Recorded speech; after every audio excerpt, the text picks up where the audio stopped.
Five nightmarish horror stories. I'm sorry. Five nightmarish cabin vacation horror stories. Truth tale. It's by my boy Rob Gavigan. He needs to keep doing videos, man. He needs to. Cause Lord. I wonder what happened to him. Hope Rob alright. Haven't heard from Rob in a long time. It's like he hasn't done videos in a minute. I was first introduced to Rob, like, it was senior year of my forensic science teacher, Coach Boykin. Like every Friday, he calls it SK Dubs, and we were learning about serial killers every Friday. And that was my first time I learned about serial killers. And we learned it from him. We watch his YouTube channel. Like we watch video of Ted Bundy, not Jeffrey Dahmer, Ted Bundy, James Del Ritchie, the Barbie and Ken, uh, the Killer Clown Pogo, the Iceman, and that crazy woman who turned people's bodies into soap. We watched that. And then we'll watch one about a man that having he was like Jack the Ripper, but he was killing black women. They couldn't find him. He's still unknown to this day.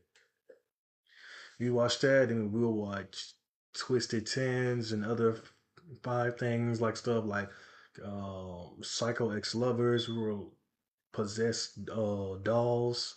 We learn like other videos. Like it was crazy. Even I do Pedro, who they let go. So we watched a whole bunch of videos on this man's YouTube channel, and shout out to my Coach Boykin because he got me hooked on it. Like when I graduated, I watched all his videos, especially when I was at work. Binge watched them,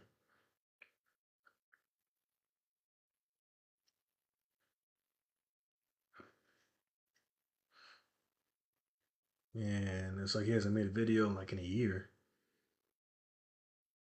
Has to be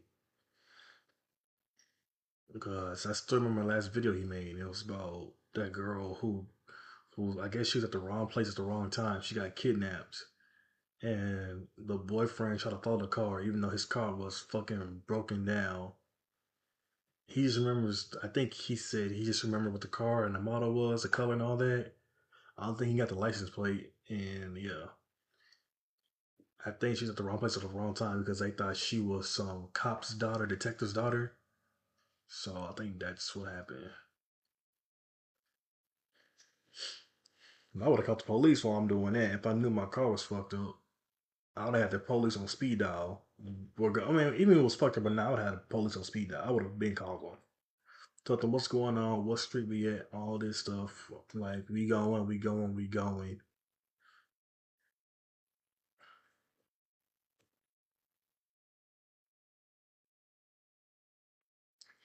Especially now, because people are crazy these days, man.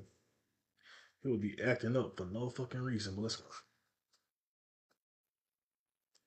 For a weekend getaway, maybe some time away from all the hustle and bustle of the world, somewhere you can find some peace and quiet.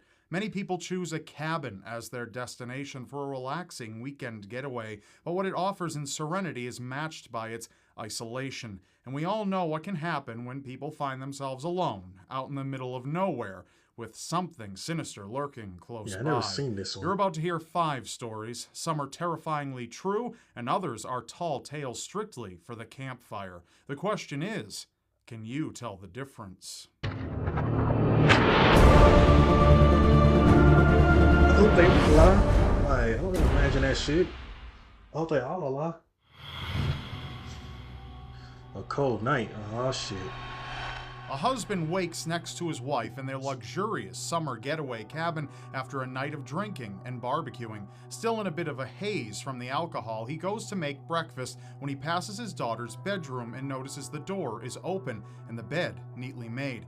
He assumes she is probably already awake and moving around, but after searching the cabin, she's nowhere to be found. After contacting the local police, word travels through the small community and dozens turn up to search the neighboring woods for the missing girl.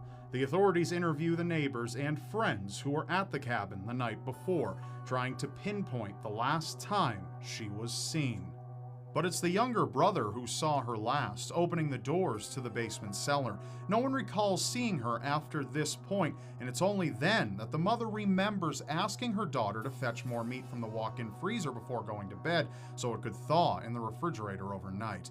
They open the freezer to find her lifeless, frozen body inside, where she has been trapped for over 12 hours. A horrific accident that leaves the family feeling their hearts turn stone cold. God.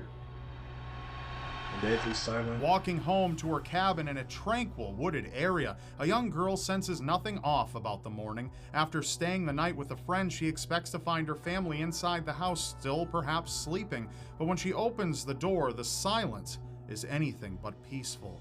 3 figures lay motionless on the floor, each in a pool of red. Blood, she soon realizes, each bound at their wrists and ankles. The realization hits her as she stares into the empty eyes of her mother, brother, and friend, all dead. Frantically, still trying to process the horrific scene, the girl stumbles through the house where she finds her 2 younger brothers asleep in their bedroom, completely unharmed. But her sister is nowhere to be found. Shocked and traumatized, she leads the boys out of the cabin, telling them to keep their hands over their eyes, all while stepping over the bodies of their loved ones. She runs to a neighboring cabin for help, the whole way telling herself to wake up, wishing it were all just a nightmare. No one on the internet. Did she call the police? A young couple on a quiet retreat to a remote mountain cabin turn in for the night, falling into a peaceful slumber as the snow falls quietly outside. But just as they're drifting off, the man hears a faint tapping sound coming from the living room. Between the booze and the warm bed, though, he has no desire to get up and investigate, and quickly fades out of consciousness. Upon waking in the morning, the woman goes out to start the car, but stops instantly at the sight of footprints and blood in the snow. Human footprints coming up to the front door and leading away into the woods, the trail of blood following.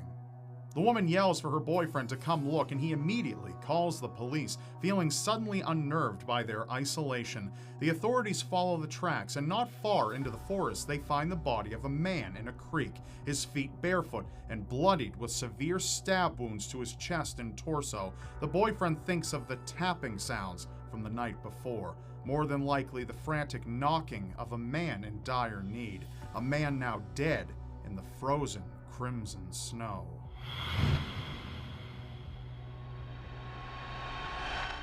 A mother drives to her daughter's remote cabin after learning she never showed up for work and didn't call in, something very unlike her daughter. Immediately pulling into the driveway, she knows something isn't right. There are beer cans in the normally pristine yard, and inside the cabin, clothes are strewn about, and her daughter's beloved dogs hadn't yet been fed. Most troubling of all, the daughter is nowhere to be seen in or outside the property. Police begin searching, but it isn't until divers take to the water of a nearby pond that they spot footprints and a drag mark in the dense, muddy lake bed. They don't dive much deeper before finding a barrel, and inside it, the body of the daughter. She had drowned, but the mother believes it's clear the drowning wasn't an accident, especially after the barrel mysteriously disappears from the yard before it can be examined for evidence. What exactly happened to her daughter and who was responsible remains a mystery, one that still haunts her wherever she goes. I hope that's not true. Christmas seems like the perfect time to get away from the busy day-to-day and to spend more time with family. One such family returns to their cabin after some Christmas shopping in the blistering cold. Eager to get inside, one of the daughters rushes up the stairs, where she comes face to face with a man pointing a pistol at her. Another man appears as the girl's mother and grandmother enter, and the gunfire and bloodshed begins. Both the mother and grandmother go down in gunfire, and when the father walks in, he too is shot. The daughter and her sister are forced onto the family snowmobiles at gunpoint as the two men soak the house with gallons of gasoline, setting it ablaze just before forcing the girls to drive them away to the family car. The daughters, grief-ridden and fearing for their own lives, comply and can see the smoke from the road as they're abducted and driven away. Their lives changed forever in under an hour.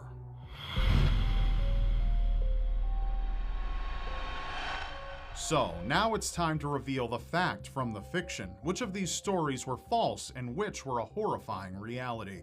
First up is our tragic story of a young girl who accidentally locks herself in the freezer Sounds at like her a family's cabin and perishes from the cold. While people have died from this very cause, this particular tale is false, Good. a pure concoction of the imagination.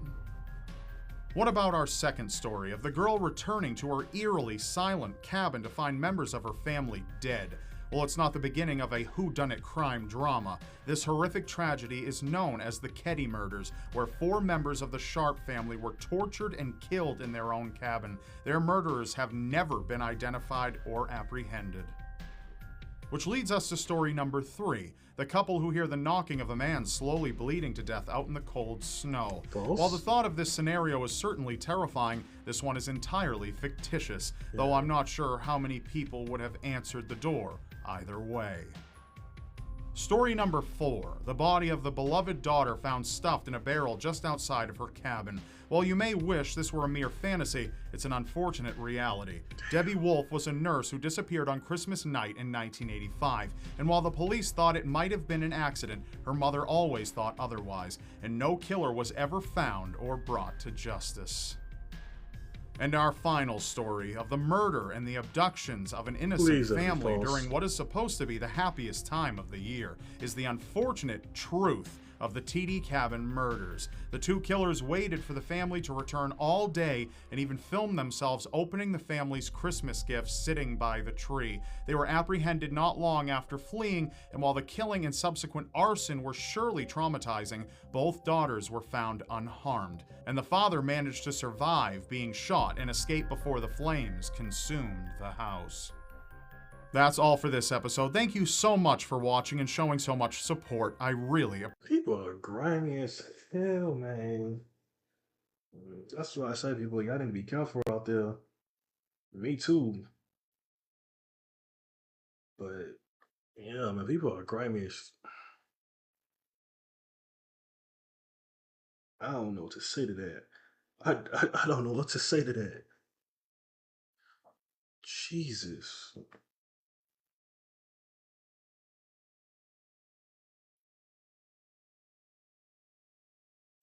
Like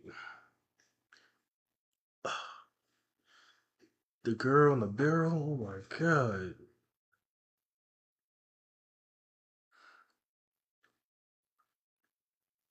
People have no filter. Like we have no filter.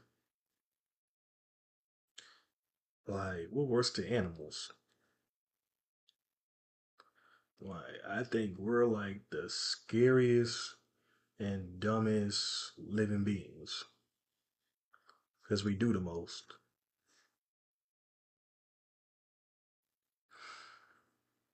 Truth or Tale Home of Asians. I might watch that. I might like some popcorn and watch that tonight. But yeah, I want to know what y'all think about this stuff, man. Cause God damn, what's wrong with us? We were literally sent back. We're savages. We're worse than cavemen, Neanderthals, barbarians, imbeciles.